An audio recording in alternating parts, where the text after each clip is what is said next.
آ جاؤ، بیٹھ جاؤ یہاں۔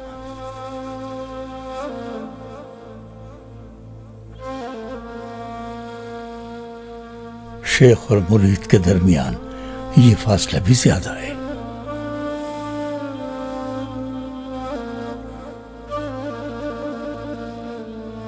سر اٹھا کے دیکھو مجھے، آنکھوں میں آنکھیں ڈال کر۔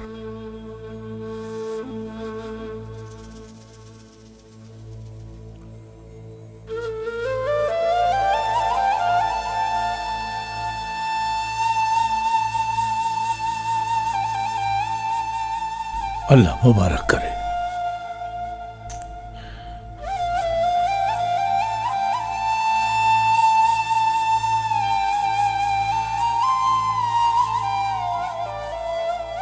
تم اپنی کشتیاں جلا کر ہمارے ساتھ آ گئی، اچھا ہے، خوش آمدید۔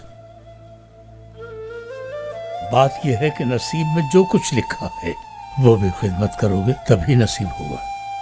پہلے ہی دن یہ الفاظ ممکن ہے تمہیں حوصلہ شکنی محسوس ہوں۔ خدمت صرف شیخ کی نہیں بلکہ زمین پر بسنے والے انسان سے حشرات الارض تک تمام مخلوقات کی ہوگی۔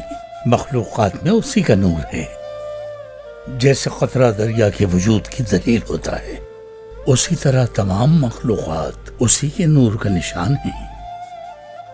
اس لیے آج سے کلمہ توحید کو اپنی زندگی کا حصہ بنا لو، اور اس طرح سے کہ جب دل لا الہ الا اللہ کہے، یعنی نہیں ہے کوئی معبود سوائے اللہ کے، توڑتے بیٹھتے سوتے جاگتے تمہارا شعور یہ ورد جاری رکھے۔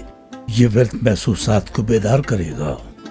تمہارے ارد گرد ایک عالم، ایک جہان موجود ہے، ان سب کی خدمت کرو۔ اب اپنے حجرے میں جا کر مسلسل کلمہ توحید کا ذکر کرتے رہو۔